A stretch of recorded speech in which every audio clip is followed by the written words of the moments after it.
1월 8일 법률방송 로투데이 시작하겠습니다. 첫 소식입니다. 대다수 취업준비생의 허탈감을 심어준 취업비리에 경종을 울리는 법원 판결이 오늘 나왔습니다. 강원랜드 채용비리 1심 선고공판 내용을 김정래 기자가 전해드립니다. 강원랜드 채용비리 혐의로 기소된 최응집 전 강원랜드 사장이 1심에서 징역 3년의 실형을 선고받았습니다. 강원랜드 채용 과정에서 전형 단계마다 점수 조작 등의 부정한 방법이 광범위하게 이루어졌다는 것이 법원 판단입니다. 보석으로 풀려나 재판을 받아왔던 최 전 사장은 1심 선고 직후 보석 취소와 함께 구속 수감됐습니다. 재판부는 피고인은 공공기관의 최고 책임자로서 외부 청탁을 거절하고 채용 업무의 공정성과 객관성을 지켜야 할 책임이 있다. 그런데도 그 책임을 방기하고 위력자의 청탁을 받아 공개 채용 형식으로 특정인을 채용하는 범행을 주도적으로 지휘했다고 최 전 사장을 질타했습니다. 재판부는 그러면서 1, 2차 교육생 선발의 각 전형 단계마다 점수 조작 등의 부정한 방법이 광범위하게 진행된 결과 1차는 89%가, 2차는 모두 청탁 대상자가 선발됐다. 채용 업무의 신뢰 훼손은 물론 연줄로 취업할 수 있다는 공공기관의 불신을 가중한 점, 범행 규모가 상당한 점 등을 고려해 형을 정했다고 양형사유를 밝혔습니다. 최 전 사장과 함께 기소된 강원랜드 인사팀장 권모 씨도 징역 1년을 선고받고 법정 구속됐습니다. 부정 채용을 청탁받아 실행한 혐의로 기소된 자들에 대해선 모두 실형이 선고됐습니다. 부정 채용을 청탁한 혐의로 기소된 권성동, 염동열 두 의원에 대해선 법원이 어떤 판단을 내릴지 주목됩니다. 법률방송 김정래입니다. 네, 사법행정권 남용 검찰 수사와 관련해서 법원과 판사는 검사에게 영장을 발부하기 위해 있는 기관이 아니다는 말을 한 현직 법원장이 양승태 전 대법원장 검찰 소환을 사흘 앞두고 사표를 제출했습니다. 장한지 기자와 얘기해 보겠습니다. 장 기자, 이 사표를 제출했다는 법원장 누구인가요? 네, 최인석 울산지방법원 법원장입니다. 네. 사법연수원은 16기로 나와서 마산지법 판사를 시작으로 창원지법 부장판사, 부산고법 부장판사, 부산가정법원, 제주지법 법원장을 거쳐 지난해 2월부터 울산지법 법원장을 맡았습니다. 네. 1년을 채우지 못하고 울산지법 법원장직을 내려놓는 건데요. 네. 최 법원장은 어제 이제는 떠나야 할 때라고 생각되어 떠나는 것일 뿐이라는 입장을 밝히면서 사표를 제출한 것으로 전해졌습니다. 네, 최인석 법원장 검찰의 사법행정권 남용 수사 의혹에 약간 못마땅한 기색을 밝혔다고 하는데 어떤 내용인가요? 네, 지난해 10월 최인석 법원장은요. 네. 사법행정권 남용 의혹 수사를 위해서 영장 청구를 하는 검찰에 대해서 네. 검찰은 수사에 착수하면 일단 주거 등 개인적인 공간들을 먼저 들여다보고 시작한다면서 네. 문제는 증거를 찾기 위하여 들여다보는 것이 아니라 혐의를 찾기 위하여 들여다본다면서 불편한 심기를 전한 바 있습니다. 네. 그러면서 털어서 먼지 안 나는 사람 없다면서 압수수색 영장 발부에 인색하다고 손가락질하는 사람들이여 메멘토 모리라고 했습니다. 네. 메멘토 모리는 라틴어 격언인데 네. 이제 너는 반드시 죽는다는 것을 기억하라라는 뜻입니다. 네. 당신도 압수수색 대상이 될 수 있다라는 뜻으로 풀이됩니다. 네. 나름 소신은 센 사람인 것 같은데 어떤 사람이라는 평가인가요? 법원 안팎에서?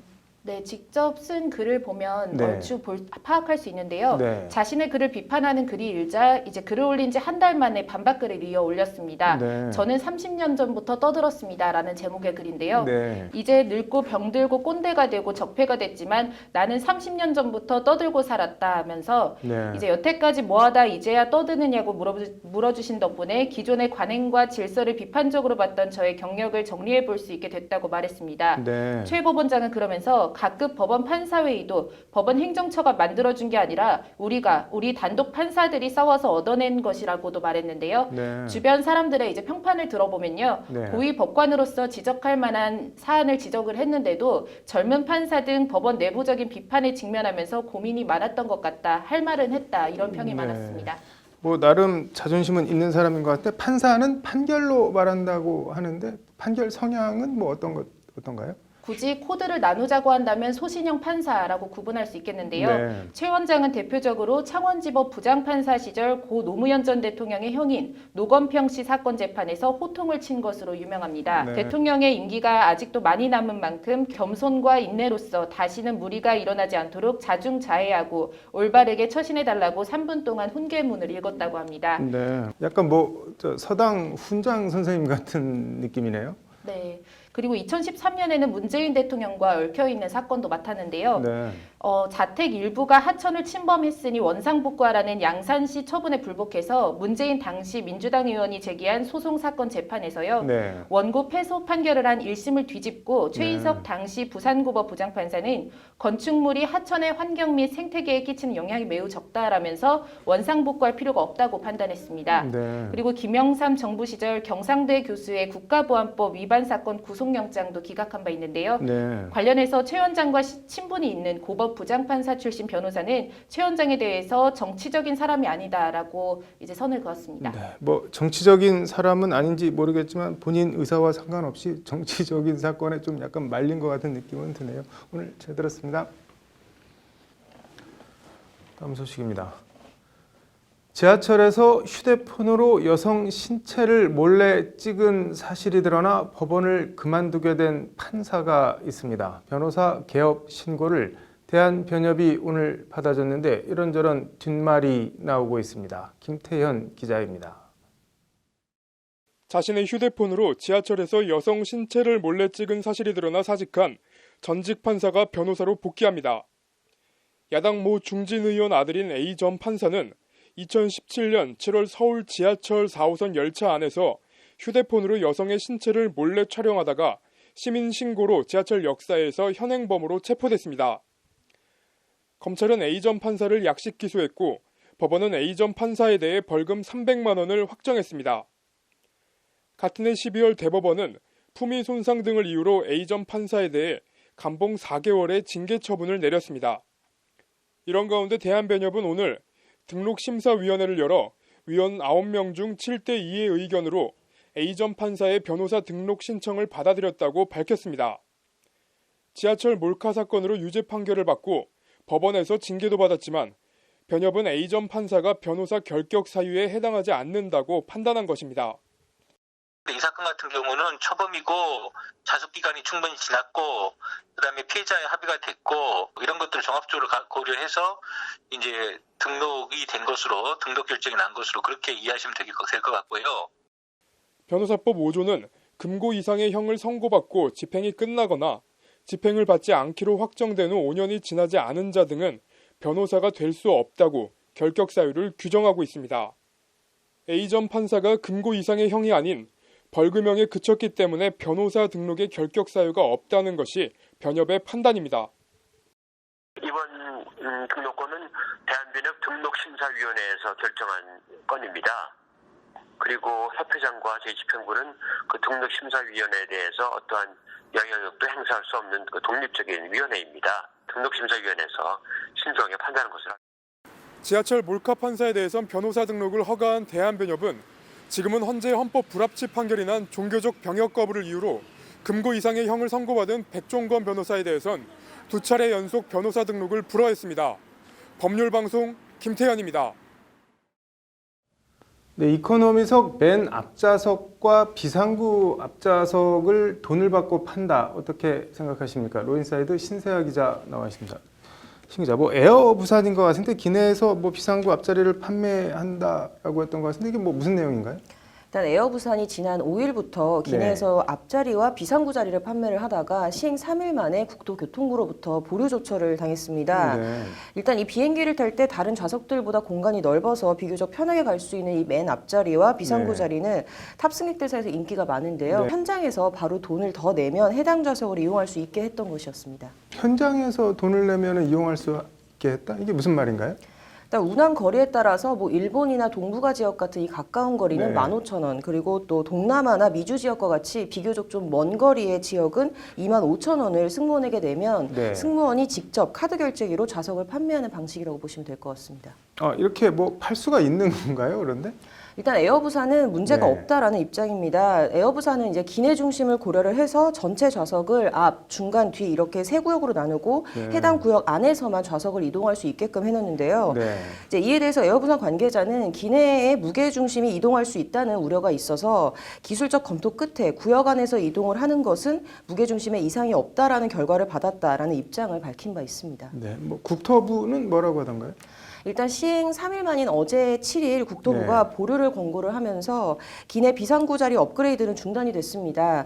일단은 승무원 업무가 아니다라는 게 국토부 이유인데요. 즉 이게 항공사 매뉴얼에 없는 업무를 승무원이 하고 있다라는 뜻으로 해석이 됩니다.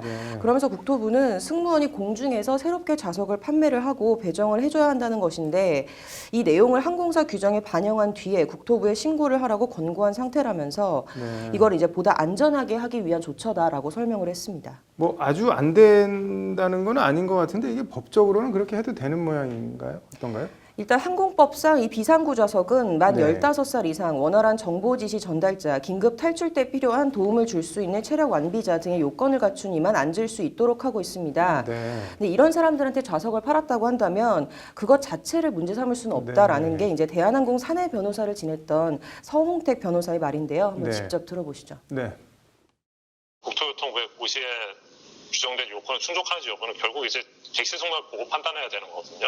무게중심까지 염두에 두고 미리 조심하면은 항공안전법 위반 여지도 낮을 것으로 보입니다.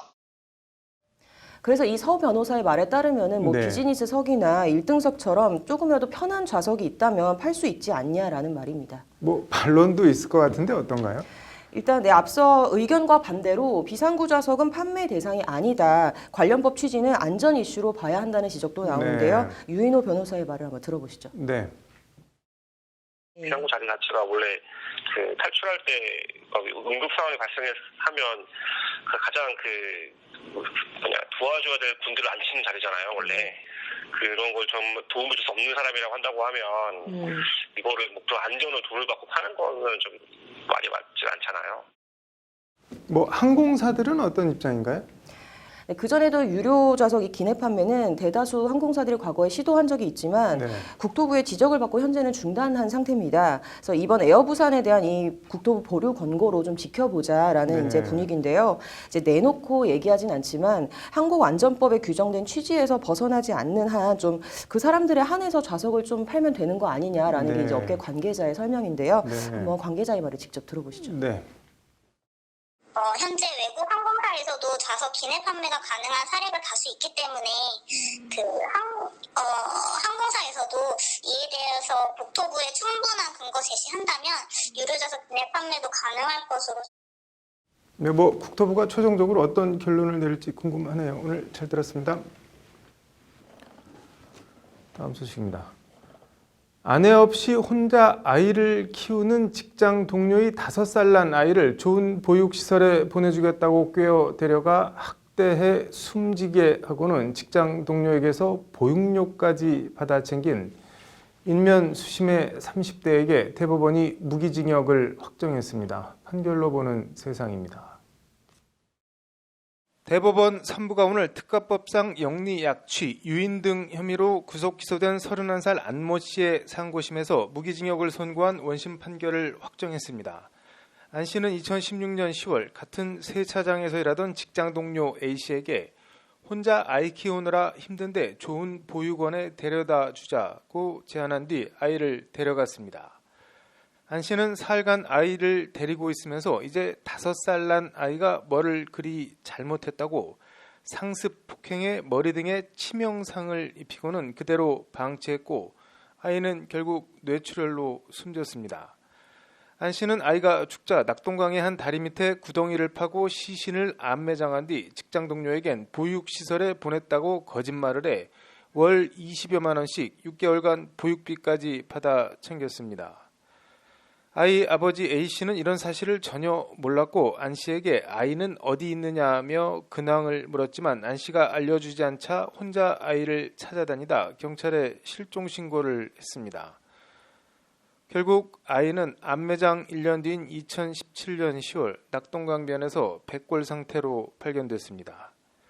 시신이 발견되자 안 씨는 목욕하다 서너 차례 넘어져 뇌진탕으로 숨졌다고 거짓말을 했지만 사건을 송치받은 검찰이 전담 수사팀을 꾸려 정밀히 조사한 결과 살해 혐의가 드러났습니다. 1, 2심은 어린 피해자가 피고인의 계속된 폭행과 학대 행위로 죽어가면서 느꼈을 고통, 두려움 등을 고려하면 범행 방법이 너무 잔혹하고 반인륜적이라고 하지 않을 수 없다며 무기징역을 선고했습니다. 이에 안 씨는 형이 너무 무겁다며 상고했습니다. 대법원은 하지만 기록을 살펴보면 무기징역이 부당하다고 볼 수 없다며 무기징역을 그대로 확정했습니다. 멀쩡한 남의 5살 아이를 데리고 와 학대와 폭행으로 숨지게 한 뒤 아이를 다리 밑에 안매장하고 아이 아버지를 속여 보육비를 받아 챙기고 아이의 백골 시신이 발견되자 거짓말과 변명으로 일관한 안 씨. 형이 너무 무겁다. 정말 뭐 더 할 말이 없습니다. 아이의 명복을 빕니다. 판결로 보는 세상이었습니다. 이어서 법조계 소식 전해드리겠습니다. 법제처는 자치법규 자율정비 과제 가운데 규제개혁 효과가 크거나 법체계상 정비가 필요한 중요 사례를 선정해 자치법규 자율정비 사례집을 발간했습니다. 사례집은 260여 개 지자체에 배포되며 홈페이지에도 제공됩니다. 검찰이 11일로 예정된 양승태 전 대법원장 소환조사를 앞두고 권순일, 이동원, 노정희 대법관 등 현직 대법관 3명에 대한 서면 조사를 최근 마무리했습니다. 고준희양 학대치사 안매장 사건 항소심 재판부가 죄책이 무겁다며 준희양 친부와 동거녀에 대해 징역 20년과 10년을 선고한 1심 형량을 유지했습니다. 결혼한 여자친구를 살해하고 흉기로 사체를 훼손한 혐의로 기소된 신모 씨에 대한 1심 결심 공판에서 검찰이 우리 사회에 다시 환원되면 안 된다며 사형을 구형했습니다.